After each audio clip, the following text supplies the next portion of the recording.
Keyframes are great for making simple animations. But if you want to make something more complex, you need a timeline. See that little floating block between the last two platforms?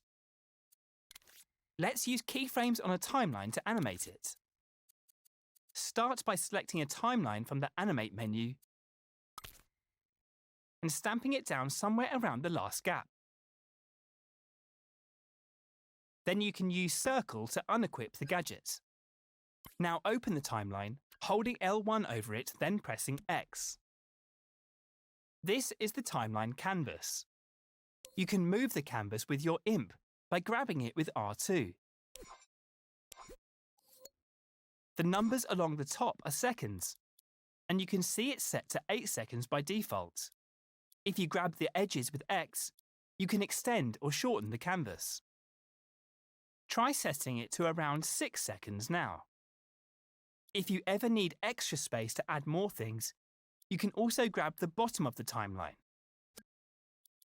Once you're comfortable moving and resizing the timeline canvas, move on to the next step and we'll start adding things to setting it to around 6 seconds now. If you ever need extra space to add more things, you can also grab the bottom of the timeline. Once you're comfortable moving and resizing the timeline canvas, move on to the next step and we'll start adding things to it.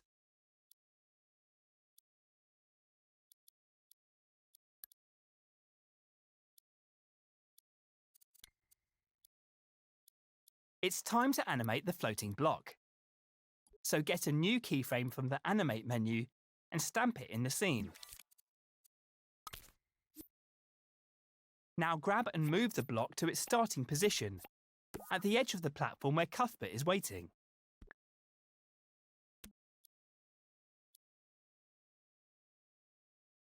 Once the block is in place, you must press the Stop Recording button in the Context menu. Now grab the keyframe gadget and move it over the timeline. The gadget will snap to it. Place it at the very start of the timeline. Then get another keyframe from the Animate menu. We'll use this one to record the block's second position.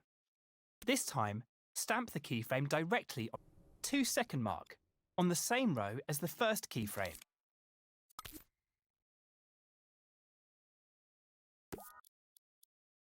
Now move the floating block to the opposite side of the gap. Then stop recording. Hover over the timeline canvas and play controls will appear. Using these controls, you can preview just the timeline without playing the rest of the scene. Select the play button to preview your animation. As you can see, gadgets are only active when the timeline's playhead is over them. So when neither of the keyframes is switched on, the block goes right back to its original position. Now we edit the animation, so the first keyframe blends into the second one. To do that, open the first keyframe's tweak menu with L1 and square. Now that the keyframe is on a timeline, the buttons that were grayed out before are available. These are the blend types, and they change how one keyframe merges into the next. Select the linear button, which will blend to the next keyframe at a constant speed.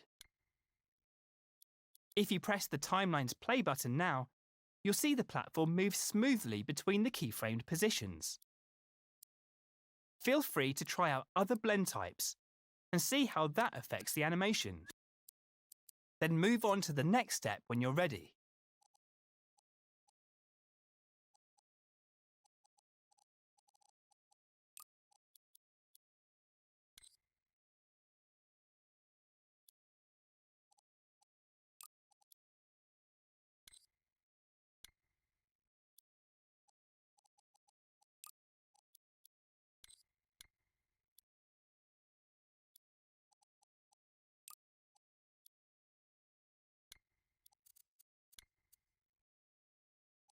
We've got the platform moving smoothly, but we can still improve how it works.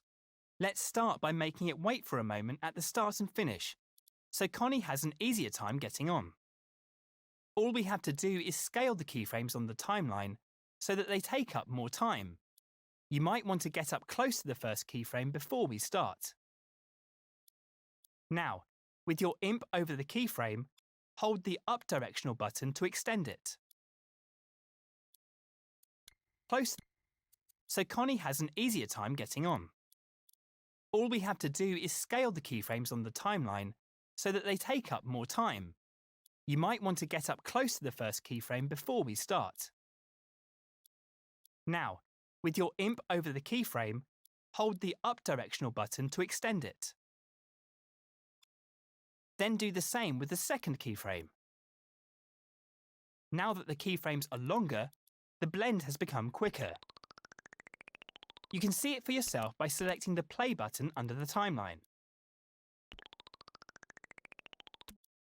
If you want to scale a keyframe more precisely, you can do that with their trim handles. Those are the dotted lines on the beginning and ends of the keyframes. Grab them with R2 now to give it a try.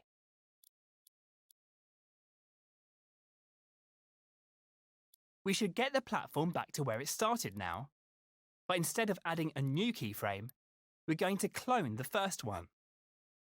You remember how to clone things, right? Just hold L1 and grab the first keyframe with R2. Now drag it past the second keyframe and place it by releasing R2. Now we just need to add the blending between the last two keyframes. Only this time, we'll use a shortcut instead of the tweak menu. Just hover over the space between those keyframes, then hold L1 and press X. There you go. One linear blend added. You can even cycle through different blend types by keeping L1 held and pressing X again. Aren't shortcuts great? Use the play controls on the timeline to preview the animation. Move on to the final step when you're ready to continue.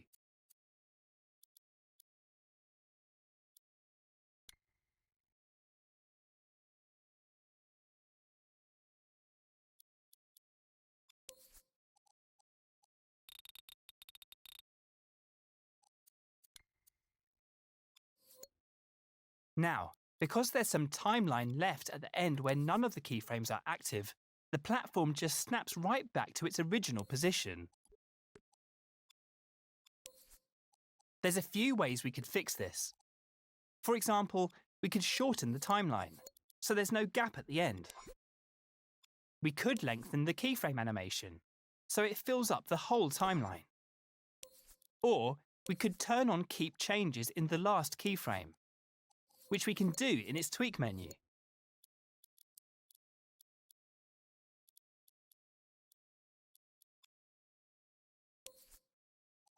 The last step is tweaking the timeline itself. So hold L1 anywhere over it, then press square to see all the timeline's options. The playback speed makes it go faster or slower. But what we're interested in right now is the playback mode. When it's set to once, the whole timeline will play once when it's powered, even if it was only powered for a split second. When it's set to sustain, it will only play when it has constant power, stopping when it loses power, then resuming from that point if it's turned on again. And if it's set to loop, it will repeat over and over as long as it has power. That sounds like the best option for this timeline, so select that one. OK, looks like we're good to go. You can close the timeline now by selecting the cross icon in the top right corner or holding L1 over it, then pressing circle. Click L3 to rewind the scene and test out the changes in play mode. When you're happy with everything, exit through the door to complete this tutorial.